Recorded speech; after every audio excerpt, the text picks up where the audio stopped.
and published several books, among which Imperfect Beauty and the Photograph as Contemporary Art, the most recent one. And Charlotte Cotton is also the founding editor of wordswithoutpictures.org. Charlotte Cotton, may I invite you to take the stage?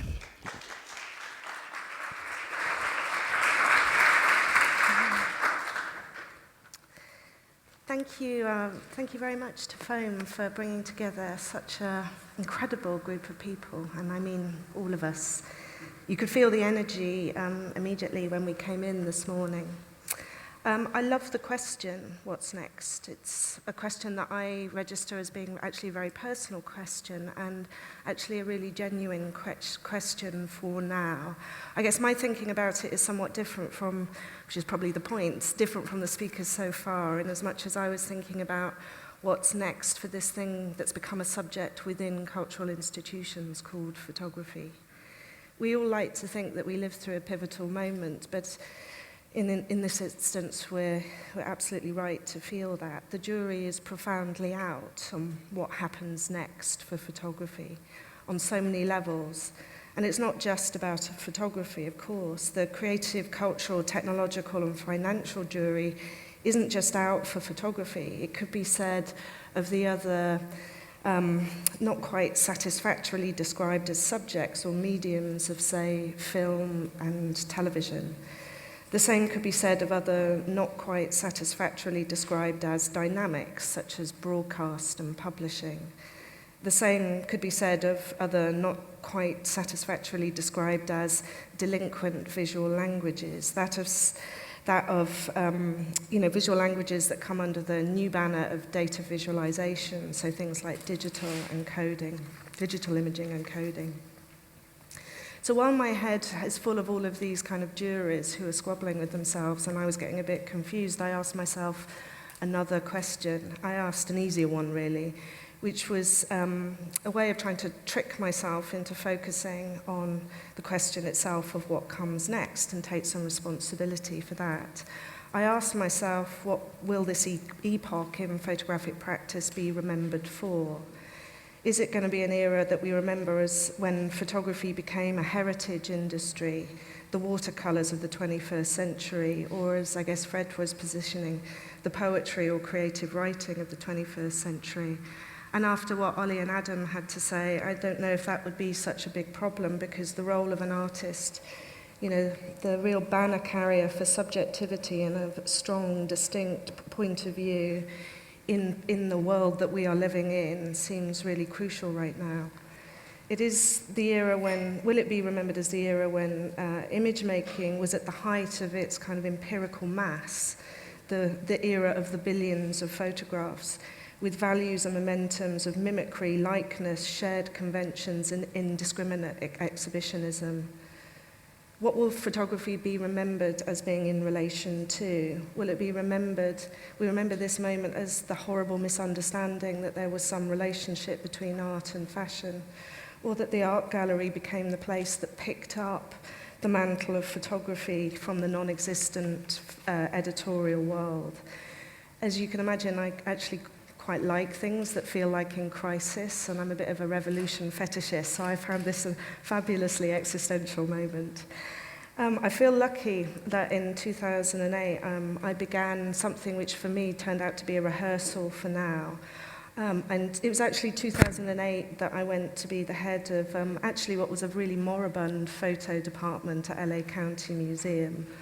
I mean, I went because it has a very visionary director, Michael Govan, who was brought in to resuscitate this encyclopedic museum that was just, in a complex city, it was especially irrelevant to its community. And I worked at Victoria and Albert Museum for 12 years. Most of that period, it was the beleaguered V&A. It isn't the success story that it is today. And so I love crises. I think it's a time to be experimental and to be radical as far as institutions can. I mean, God, I have very extensive views on institutions and why they're not for changing. I've been through a period of my life just recently where I literally would go into institutional meetings and I would think about a dining table on the Titanic, and some people are ordering their entrees and I'm going, anyone want to join me in the lifeboat? Should we get in the lifeboat? Anyway, back to the rehearsal in Los Angeles. Because it was a moribund photo department, people had forgotten about it. It had a really amazing curator, Robert Sobiezik, who had died about 2.5 years before I joined. So there'd just been a period where the activities of the department had flatlined at, as you know, a moment where photography was changing a lot and there was a lot to be said. So it had this really nice impetus of me needing to immediately address what are local issues for the community, what would be the most relevant things that an institution could do, and to get on with it super fast. And Words Without Pictures was, I think, the best response I could have had to the time. Words Without Pictures actually began... you missed out a bit which I often miss out on my resume, which is the 3 years that I lived in Los Angeles. In New York. And partly was because I came out of working for museums and I worked in the commercial sector, which is really it's amazing. It was one of the reasons I did it is that I'd become like Charlotte from the V&A or Charlotte from the Photographers Gallery. And it was about time I found out who picked up the phone to Charlotte. And so I went to work for the commercial sector. And so as a result, I didn't get a lot of phone calls from institutions or peers, etc. And so my conversations with different people, but actually people who were thinking very much the same thing.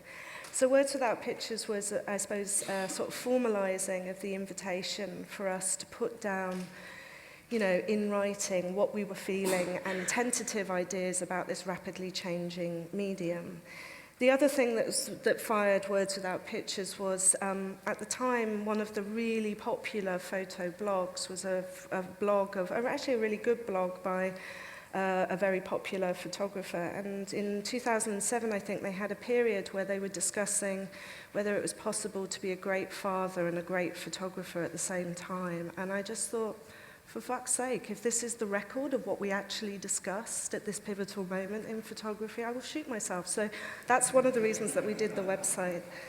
The format of the project was, it was a series of essays and thoughtful online debates. We had live events, which were absolutely packed out. They had this event here reminds me very much of the energy that we created at LACMA with the live events, where it genuinely wasn't paying lip service to question time from the audience. Like, we are all participating and we have a vested interest in this moment, and you can feel it in the room. It ran for 12 months. It was never going to run for any longer. I wanted it to have a dynamic where it didn't become sort of institutionalized or sort of look in on itself. And I think 12 months is probably the maximum that you can run a project before it starts congratulating itself.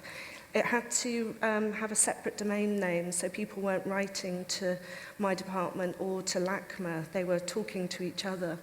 It needed to be academic. It needed to be intelligent and not academic. So it wasn't about museums attempting to be universities and to have that degree of criticality, because you'd never talk to a living practitioner if that was the agenda. Museums are about practice as it unfolds and cannot be academic, it needs to be intelligent. It was also a group of people who are really willing to rethink and to admit that it's a time where you change your mind. It's a deeply mercurial moment, which is, for me, is what makes it so exciting. And people were willing in the project to state temporary points of view. And it was really earnest, and it was very open, and it respected each other's discourses.